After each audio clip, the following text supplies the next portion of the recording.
Hello, friends, and welcome into the 49ers Report. I am Tom Downey. We will get you back with Thomas Mott here in just a second. But first, there is some unfortunate news around JERIK McKinnon to get in here on the 49ers. You've heard this before, but it's happened again. JERIK McKinnon, another setback to his surgically repaired right knee. By the way, this is now the third time McKinnon has suffered some type of setback. He returned to practice on Tuesday. That was the good news, but during practice had that setback again with his right knee. John Lynch, the GM, said today it was, quote, not encouraging. That seems like an understatement there, because this is the third time McKinnon has tried to come back from that knee surgery and is now going back on the sidelines here again. He had the flare-up before training camp. He begins the year on the PUP list. That makes sense. You don't have to hurry him back there. So they bring him back August 6th. That first practice back, the knee bothers him again, and he's sidelined for over 20 days until Tuesday, when he again suffers that setback. It's really unfortunate for McKinnon, but at this point, you just can't count on him. And if there is a bright side here for the 49ers, well, they've got some pretty solid running back depth, led namely by Matt Breida and Tevin Coleman, both of whom have shown with the Niners and more so with the Falcons in the Shanahan system for Coleman that they can handle the load as needed. So the Niners will be okay at the running back spot. Frankly, they'll still probably be at least average between Breida, Coleman, and if you want to bring in guys like Jeff Wilson too and have him play a role for you, you'll be okay. But you just can't count on McKinnon, and that's a pretty big blow. Frankly, he is trending towards at least starting the season on IR. So here's my question for you guys. Will JERIK McKinnon play at all this year? Type Y for yes, type N for no. I want to see him back out there. We know he's a great athlete, but this is 3 different times now since the initial surgery the knee has flared up.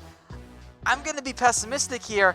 I'm going to say no. I don't think you see McKinnon return this year to the San Francisco 49ers. All right, guys, that is it for me. I'm now going to kick it over to my 49ers guy and yours, Thomas Mott. Hey 49ers fans, I'm Thomas Mott. Welcome into Chat Sports, and today we have a brand new San Francisco 49ers news and rumors video for you guys here on your Wednesday, or depending on when you watch this video. It's very heavy on the news, but also very heavy on the rumors as well. There's a lot going on this week. We're going to start quickly, kind of bullet point, and go news right down the list. Starting with the big news, the 49ers officially cut linebacker Malcolm Smith. Yes, you should not be surprised by this, because I've mentioned on this show multiple times that I thought the biggest potential shocker for a camp cut would be the starting Sam linebacker Malcolm Smith, and here we are. He has been cut. Was okay in preseason, but really did not do enough to solidify himself at the linebacker position because his backup, and now the heir apparent, Dre Greenlaw, has looked really, really good at the Sam. He's been flying around in preseason, so they're now going to go with Kawan Alexander, Fred Warner, and Dre Greenlaw as their 3 linebackers as they have officially cut Malcolm Smith. In other news, Dee Ford back at practice this week after missing basically the entire preseason with his injury. It's unclear if he will go on Thursday, or not on Thursday, but in their final preseason game. Most likely not, but it's looking like he should be good to go for week 1. Also back at practice, George Kittle was back on Monday as he's been dealing with that calf injury that's kept him out of every single preseason game. So good to see George back out there. He is expected to go week 1 as well. And the 49ers have also activated the center Weston Rickberg from the PUP list, meaning they can start to work him back onto the field as well. They did quickly sign a cornerback in Jordan Holland, but that's basically due to the fact that the cornerback Tim Harris Jr. is going on IR with the groin injury. Is that all the news for today? I think I got it all. There might be one more. I was reading that Jalen Hurd is back and is kind of still acting up, and he might not be good to go for week 1. He's for sure sitting out the final preseason game, but if you're wondering where Jalen Hurd has been, that's the latest news out of 49ers camp, as I think Shanahan met with the media just yesterday. Okay, like I said, there's a lot of news going on, but I just wanted to bullet point it, that way you guys can see exactly what's happening here. The rumor stuff is just as interesting, if not maybe even more so, and we'll start with this. Could Denver be the team that pays us draft picks to go ahead and take a quarterback off of our hands? So the NFL Network was doing the broadcast of the Rams. Who were they playing? The Rams Denver actually preseason game just last week. So Andrew Siciliano and Nate Burleson were in the booth. they immediately, like halfway through the first quarter, mentioned that Denver has called the 49ers about trading for a quarterback, that John Elway himself has inquired about Nick Mullens or C.J. Beathard. Now, some potential trade offers. I'll give you guys some look about what a trade could look like if the Broncos were to make a move. Remember, though, the reason Denver's doing this because rookie quarterback Drew Lock is out for an extended period of time with that hand injury. But a potential offer could look like this: a straight-up 5th-round draft pick for Nick Mullens. They're not going to get a bunch for him, guys. We're talking about low to late round draft picks, talking 5th, 6th, 7th.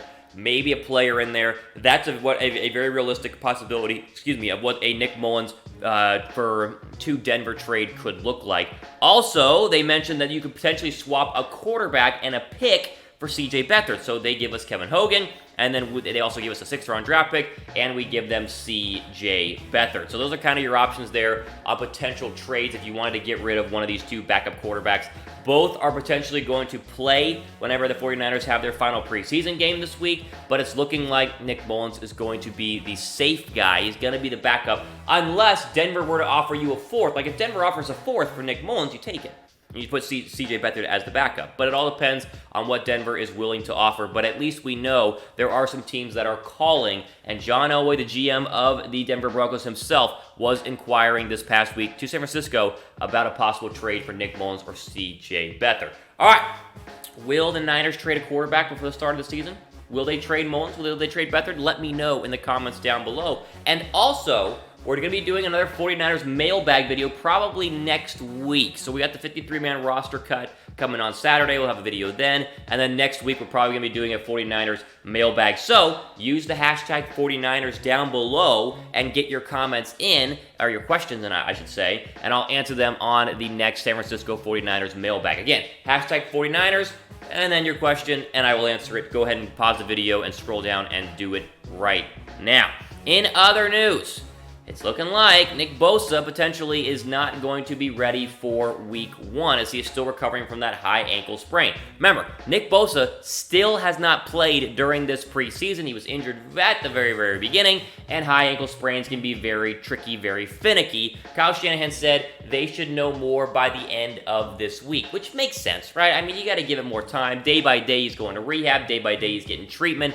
But at the same time, high ankle sprains are nasty little suckers. Look at Cam Newton. He just got a high ankle sprain in his last preseason game, and they're still kind of putting question marks around his week 1 start, and he's a quarterback. So it's a very tough injury, but the good news is the first couple of games for San Francisco are at least bode well for the San Francisco's defensive line.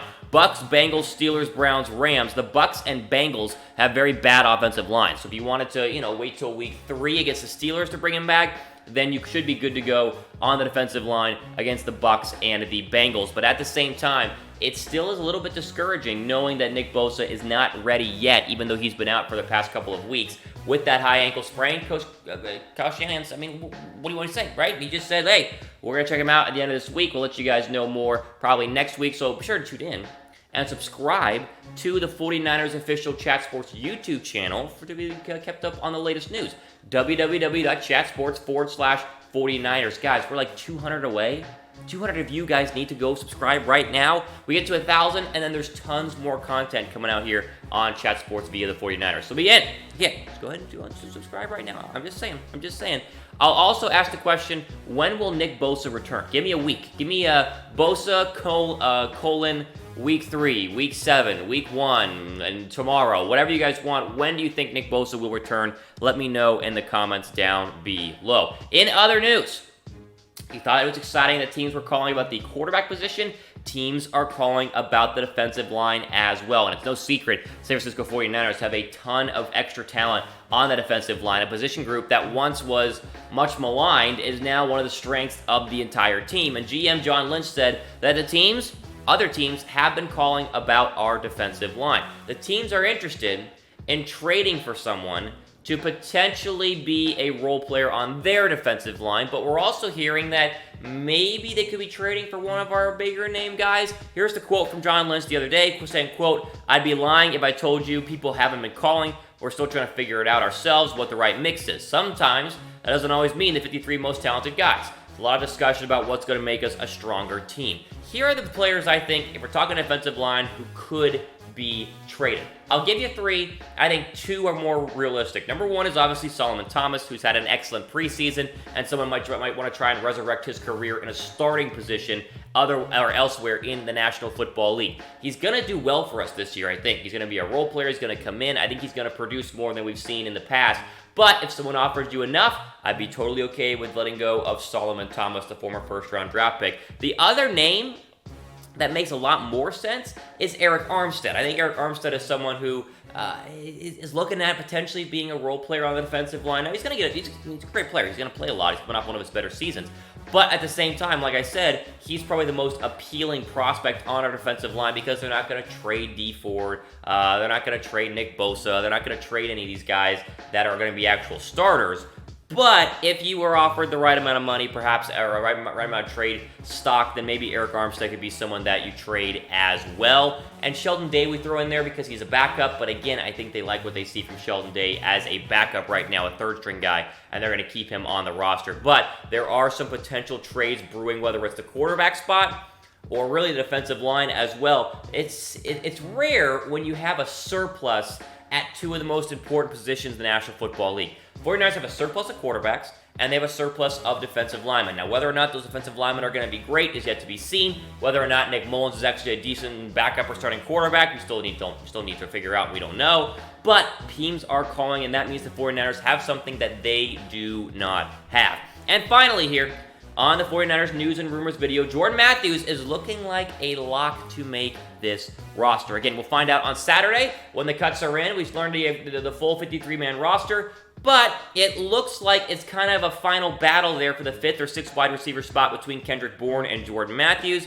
And head coach Kyle Shanahan has praised Matthews more recently than Bourne. Recently, Kyle Shanahan said, quote, "Jordan's had a hell of a training camp." Now, he did say the same thing about Kendrick Bourne, but it was like 3 weeks ago. So we're still kind of trying to figure out what he thinks about Kendrick Bourne. Both have been factors, albeit in a limited role in the preseason, but they've looked good in training camp. I've said this from the very, very start.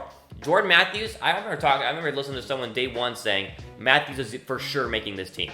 Like 100%, he is going to make this team. So I'm sticking by that, and it's looking like I'm going to be vindicated as Jordan Matthews will probably be the 5th or 6th wide receiver. That is kept right now, and will play a big role in the offense out of the slot in Jimmy Garoppolo's 2019 passing attack. We'll throw up the comparisons here, although I wouldn't put a lot of stock into them. Kendrick Bourne was the leading receiver on the Niners last year who had very few weapons, so 42 catches, 487 yards, and 4 touchdowns is one thing, but Jordan Matthews was like the 5th receiver on an Eagles team that really didn't want to feature him as much as they should have, and yet he still produced in a limited role with 20 catches, 300 yards, 2 touchdowns, 15 yards per catch. He also had a big touchdown in the very beginning of that Saints-Eagles game in the NFC divisional round that really blew that game wide open until Philadelphia eventually, messed it up. But at the same time, I will put my professional stake in this and saying that I do believe Jordan Matthews is going to make this squad. The rest of them, Richie James practiced, Kendrick Bourne, does he get cut? I don't know. But like I said, it's looking like Jordan Matthews is going to be a lock to make this team. All right, subscribe to our 49ers YouTube page. Listen, we got to get a little bit housekeeping here. Got to subscribe to our 49ers YouTube channel, www.chatsports.com/49ers. When we get to 1,000 subscribers, we can produce more content. It's how the YouTube algorithms work, okay? It's a YouTube thing. We're 200 away, probably about 150 now, and like 10,000 of you guys watch this video every single week. So just help me out. Go ahead and subscribe. I would greatly appreciate it. I don't want to beg, but I would greatly appreciate it if you did. And also, we are doing our 49ers mailbag video next week, so be sure to leave a comment with the hashtag 49ers, leave a question, and I will answer it next week when we do our 49ers mailbag. Just doing some, planning ahead, some little calendar work, but I love the mailbag videos. My best way to interact with you guys, so leave comments down below, and we'll dive into that at another time later on. Which should be next week, I should say. All right, there you go. All the time we have for today in our San Francisco 49ers news and rumors video. Obviously, a lot of news, a lot of good news overall, and some pretty exciting rumors as well. We'll see how they pan out. We'll also see how the 49ers look in their final preseason game coming up here in just a few days. For Chat Sports, I'm Thomas Mott, signing off. Enjoy the rest of your day.